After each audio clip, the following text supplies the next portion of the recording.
everyone, welcome to my channel. Guys, आज आपके लिए जो वीडियो बनाने जा रही हूँ मैं, इसका टॉपिक है कि कौन ऐसी शक्ति है, कौन सी इस प्रकार की शक्ति है जो आपके इर्द गिर्द हमेशा घूमती रहती है और आपको हर समय प्रोटेक्शन प्रदान करती है। आपकी जो भी परेशानी वाली स्थिति है, टेंशन वाली स्थिति है, तो उसमें कौन सी जो शक्ति है आपको सहारा देती है और आपको रास्ता दिखाने का काम करती है। तो ये जो रीडिंग होने वाली है, ये टाइमलेस रीडिंग है।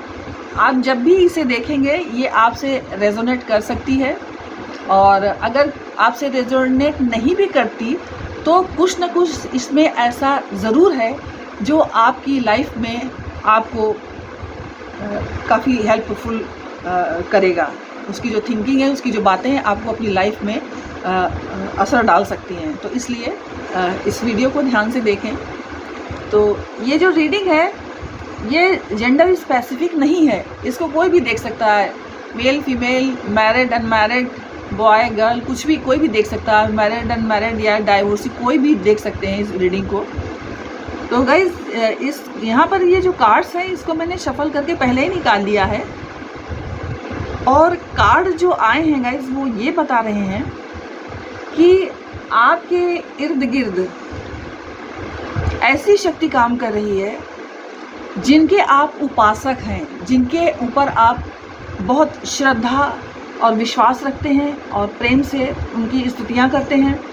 वो शक्ति आपके एग्जिस्टेंस को मेंटेन रखने में आपकी काफ़ी मदद करती है। आपने अपने जीवन में गाइस देखा होगा, क्योंकि मैं यहाँ देख पा रही हूँ कि काफ़ी लोग इस प्रकार की स्थितियों में थे और अभी कुछ लोग हैं भी, जो लड़ते लड़ते हताश हो चुके हैं, परेशान हो चुके हैं, और वो थक गए हैं जूझते जूझते, और वो ईश्वर से प्रार्थना करते हैं कि प्रभु अब बस, अब नहीं सहा जा रहा है। कुछ लोग तो इस कदर परेशान हो जाते हैं कि कभी कभी वो जीवन से ही निराश हो जाते हैं कि भगवान कितना पेशेंस रखें, कितना सहें हम, अब नहीं सहा जा रहा है।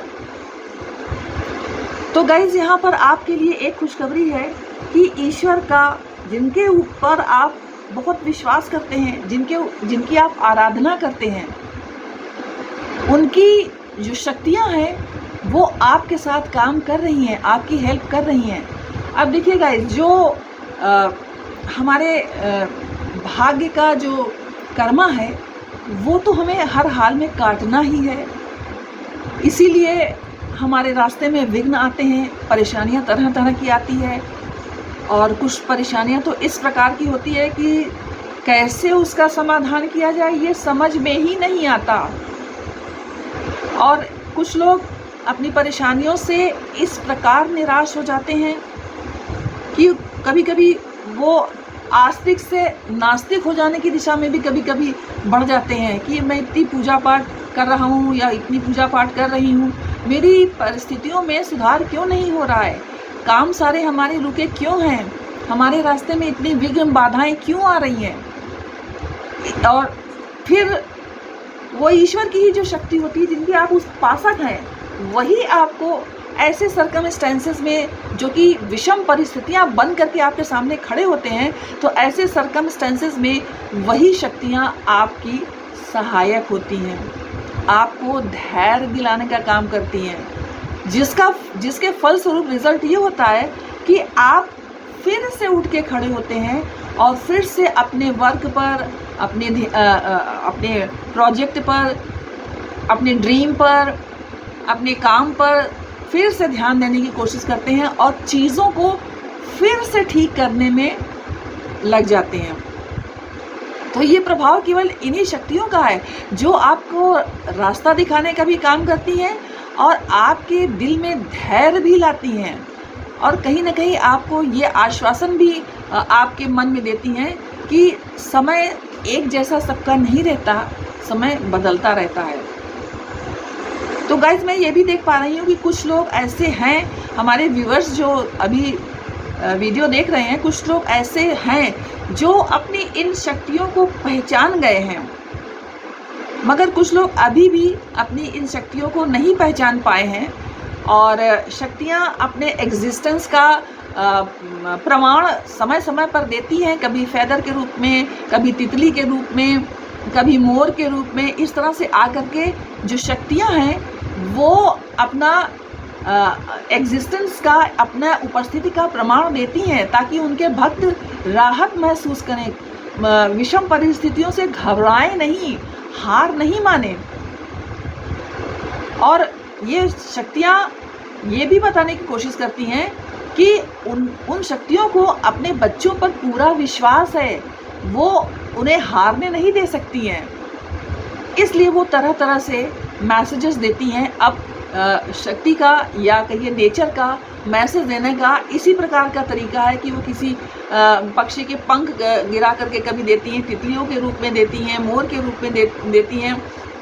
इस तरह से किसी न किसी रूप में वो अपने एग्जिस्टेंस का प्रमाण अपने भक्तों को देती हैं ताकि उनके भक्त एकदम से हताश न हो, निराश न हो, आगे बढ़ें, उठे और आगे बढ़ें।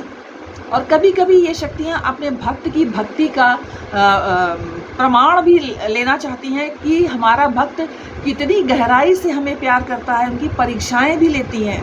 तो गाइज़, मेरा ये मानना है, मेरा आपको ये सजेशन भी है कि आप ऐसे सर्कमस्टेंसेस में बिल्कुल घबराएं नहीं, बिल्कुल परेशान ना हो। आप ये ध्यान रखें कि आपको मनसा, वाचा और कर्म से अपने ईश्वर की स्तुतियों में अपना संपूर्ण ध्यान देना है और अपने वर्क पर फोकस करना है। यदि मार्ग में आपके बार बार बाधाएं आ रही हैं तो आप ये सोच लीजिए कि यह किसी प्रकार का पूर्व जन्मों का कोई कर्मा है जो हमें काटना ही है। लेकिन आपके इस जर्नी में, कार्मिक जर्नी में, हमेशा आपको जिनकी आप स्तुति करते हैं, जो आपके इष्ट देव हैं या इष्ट देवी हैं, वो हमेशा आपके मार्ग में, आपकी जर्नी में आपके साथ ही रहती हैं, कभी आपका साथ नहीं छोड़ती हैं। इसलिए आप कभी भी विषम परिस्थितियों में परेशान नहीं होइएगा। हमेशा आपको दिल में ये विश्वास रखना है कि नहीं, मेरा ईश्वर हमारे साथ है, ये परिस्थितियाँ हमेशा ऐसी नहीं रहेंगी। भगवान एक जैसा समय हमेशा हर एक का नहीं रहते, परिस्थितियाँ ज़रूर बदलेंगी। ये विश्वास रखते हुए आपको पूर्ण निष्ठा से, मनसा, वाचा और कर्म से अपने कर्म को करना है और जो भी आपको सेवाएं दी गई ईश्वर ने, उस पर अपना ध्यान केंद्रित करना है और अपनी जर्नी को आगे बढ़ाना है। और आप को एक बात मैं ये भी बताना चाहती हूँ कि गाइज़, मुझे यहाँ पर ये महसूस हो रहा है कि कुछ लोग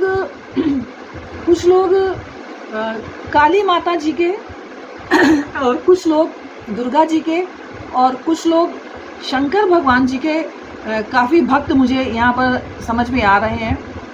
तो गाइज़, मेरा उनसे यही अनुरोध है कि वो जय काली माँ या हर हर महादेव कमेंट्स में ज़रूर लिखें ताकि ईश्वर अपनी ब्लेसिंग्स उन्हें प्रदान करें और आपका मार्ग आगे उन्नति का प्रशस्त हो। यही हमारे ईश्वर की कामना है। और जिन भी ईश्वर के भक्ति में आपने अपना जीवन लगाया है, आप हमेशा उन्हीं के शरण में रहिए और वो हमेशा आपके साथ रहेंगी, विषम परिस्थितियों में आपका साथ देंगी और आपको सफलता अंत में प्राप्त होनी ही है। इस बात की 101% गारंटी है। गाइस, आप देख रहे हैं यहाँ पर डेक का सबसे ज़्यादा पावरफुल कार्ड जो है द मास्टर, वो आया है आपके लिए। तो आप ये मान करके चलिए कि आपको अपने जीवन में जो भी आपका लक्ष्य है, जिस पर आप आगे बढ़ते चले जा रहे हैं और मार्ग में आने वाली मुसीबतों से भी आप लड़ते चले जा रहे हैं, उस लक्ष्य को आप इन शक्तियों की सहायता से ज़रूर प्राप्त कर लेंगे। और मेरा आपसे ये भी अनुरोध है कि कभी भी अगर मान लीजिए आपकी परिस्थिति ऐसी आए जिसमें आप बेहद परेशान हैं, आपको रास्ता नहीं सूझ रहा है, तो आप नास्तिक होने का कोशिश कभी नहीं कीजिएगा। अपनी आस्था को कभी कम मत होने दीजिएगा। ये हमारे कार्मिक बंधन होते हैं जो हमें काटने ही पड़ते हैं। तो उस समय बल्कि आप और ज़्यादा ईश्वर को याद कीजिएगा कि प्रभु आप ही रास्ता बताओ, मैं कैसे इन परिस्थितियों से बाहर निकलूं, आप ही मार्ग सुझाओ। और गाइस, यदि आप पूर्ण निष्ठा से अपने दिल की गहराइयों से ईश्वर से प्रार्थना करेंगे तो ऐसा नहीं है कि ऊपर वाला आपकी न सुने। यहाँ पर ये जो कार्ड रिमास्टर का आया है गाइस, वो यही बता रहा है कि आपके जो इष्ट देव या इष्ट देवियाँ हैं वो आपकी सहायता के लिए हमेशा तैयार रहती हैं। बस शर्त ये है कि जब आप परेशानी में हो तो आप उन्हें याद करना ना छोड़ें कि अरे मैं तो इतनी पूजा कर रही हूँ, भगवान मेरी सुन ही नहीं रहे। ऐसा नहीं सोचिए। भगवान के भी कुछ अपने नियम होते हैं। आपने या हमने या किसी भी मनुष्य ने अपने पूर्व जन्मों में जो भी कार्मिक कर्म किए हैं वो तो हमें काटने ही हैं। अगर इस जन्म में नहीं काटेंगे तो अगर हमें और नेक्स्ट अगर और जन्म मिलता है तो उसमें काटना पड़ेगा।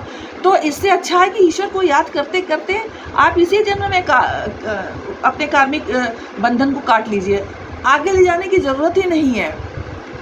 तो ये थी आपके लिए रीडिंग।